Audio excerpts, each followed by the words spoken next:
SpaceX और उसके IPO को लेकर बाजार में दो ही भाव हैं।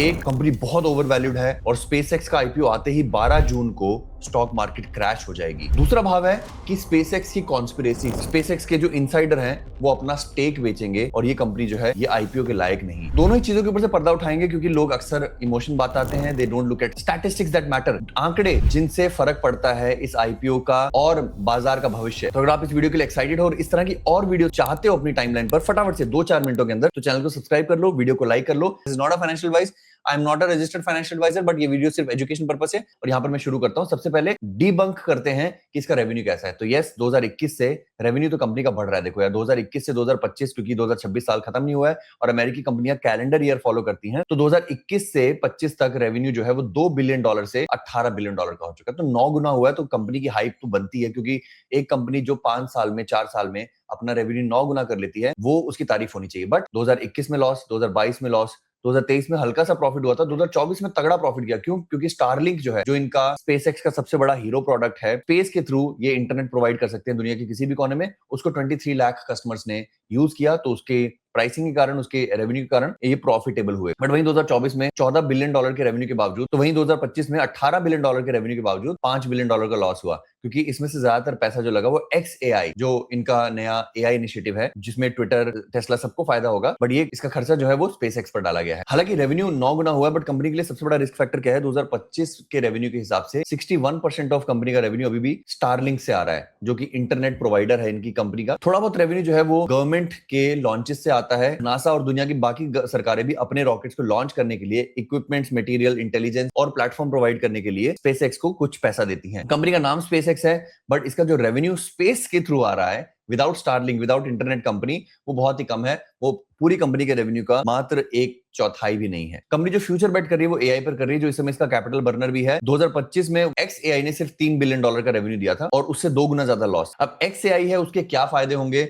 वो स्पेस में कैसे रेवेन्यू देगा, क्या वो टेस्ला की वैल्यूएशन बढ़ाएगा, क्या वो ट्विटर में यूज होगा, इस बारे में ज्यादा डिटेल है नहीं। लोगों के रुझान है, लोगों के ओपिनियन है, बट क्या XAI भी ग्रॉक के बाद एंथ्रोपिक जैसा, क्लॉड जैसा प्रोडक्ट लेकर आएगा? That is yet to. इस स्लाइड से क्या समरी आपको मिली कि रेवेन्यू ताबड़तोड़ बढ़ रहा है, बट लॉस भी ताबड़तोड़ बढ़ रहा है। और इसी हिस्से में हम रोहित शर्मा की पाठशाला में आपको बताएंगे कि वैल्यूएशन कैसे होती है। आपने देखा रेवेन्यू है $18 बिलियन, इसको लिख देते हैं आर। एबिटा यानी कि प्रॉफिट और लॉस है करीब $5 बिलियन और वैल्यूएशन है करीब $2 ट्रिलियन। आपने ऑलरेडी सुनी लिया होगा 2000 बिलियन, ये सारे आंकड़े बिलियन में है, तो हम यहाँ पर सारी चीजें बिलियन में लिख लेते हैं। तो मैं आपको एग्जांपल बताता हूँ। भारत की सबसे बड़ी कंपनी और दुनिया की सबसे बड़ी कंपनियों को अगर हम कंपैरिजन करें उनकी वैल्यूएशन का, तो यहाँ पर एप्पल की 4.5 है। वही अमेजॉन का जो मार्केट कैप है वो 3 ट्रिलियन है। मतलब मैं चाहता था ऐसी कंपनी उठाएं जो थोड़ा सा स्पेसएक्स की वैल्यूएशन के नजदीक आए। तो 3 ट्रिलियन की अमेजॉन के पास अगर आप रेवेन्यू देखें तो वह है 742 बिलियन का। तो अमेजॉन की वैल्यूएशन हुई 3 ट्रिलियन यानी कि 3000 बिलियन और रेवेन्यू हुआ $750 बिलियन का। अब आप मल्टीपल देख सकते हैं, रेवेन्यू टू वैल्यूएशन मल्टीपल अगर देखें तो वो स्पेसएक्स के केस में आता है 111 गुना और अमेजॉन के केस में आता है केवल 4 गुना। यानी कि जो इसकी वैल्यूएशन है अमेजॉन की,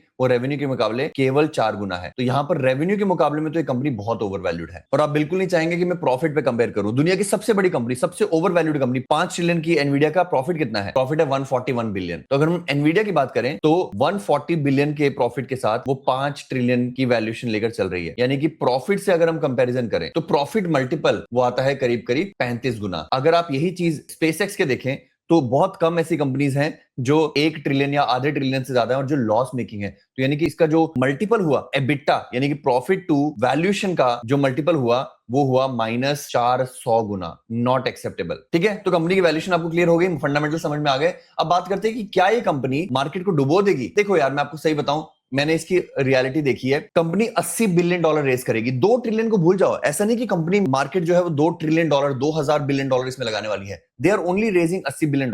$80 बिलियन वर्थ के जो स्टेक हैं, जो एम्प्लॉयज के स्टेक्स हैं, जो इनसाइडर के स्टेक हैं, वो आम जनता के हाथ में दिए जाएंगे। ठीक है, तो ये मैसिव ऑफर फॉर सेल है। इतना बड़ा ऑफर फॉर सेल हमने अक्सर देखा नहीं है। तो ये जो $80 बिलियन है, इतना बाजार से दरकार है स्पेसएक्स को। वो $80 बिलियन जिस वैल्यूएशन में बिक रहा है, उसके कारण पूरी कंपनी की वैल्यूएशन 2 ट्रिलियन लगाई जाएगी। इस कारण से मार्केट में प्रलय है। बट एक्चुअल में सच नहीं है कि $2 ट्रिलियन ये लोग रेस कर रहे हैं। तो जिस भी व्यक्ति ने आपको इररिस्पांसिबली ये बताया है कि स्पेसएक्स मार्केट से $2 ट्रिलियन खींच लेगा, वो गलत है। स्पेसएक्स का स्टॉक जरूरी ही डंप होगा, ये तो मुझे लग ही रहा है, इसमें कोई दो राय नहीं है। It will not be a big hit IPO, but ये मार्केट से लिक्विडिटी नहीं सोख रहा है। ऐसा नहीं कि लोग अपने बिटकॉइन, गोल्ड और गूगल और एनवीडिया के स्टॉक्स बेचकर ये 1.75 और 2 ट्रिलियन जुटाकर एनवीडिया के स्टॉक खरीदेंगे, नहीं। They are only raising $80 billion. और $80 बिलियन कितना होता है, ये मैं आपको दो तरीके से समझाता हूं। पहला, स्पेसएक्स पहले भी पैसा रेज कर चुका है। उसने दिसंबर 2025 में अपने एम्प्लॉइज को, अपने ईसॉप होल्डर्स को एग्जिट देने के लिए $800 बिलियन की वैल्यूएशन पर ऑलमोस्ट इतनी ही वैल्यू रेज की थी प्राइवेट इन्वेस्टर्स के साथ। और प्राइवेट इन्वेस्टर आपको लगेगा क्यों बड़े लोग, एचएनआई लोग इतनी गलती करेंगे? क्योंकि उनको मान लीजिए $80 बिलियन उनसे लिए, वैल्यूएशन दी $800 बिलियन, उनको कहा कि हम एक साल के अंदर अंदर आईपीओ निकालेंगे और आपका पैसा डबल कर देंगे, क्योंकि आप वही हिस्सा जाके बाजार में ओपन मार्केट में लेटर ऑन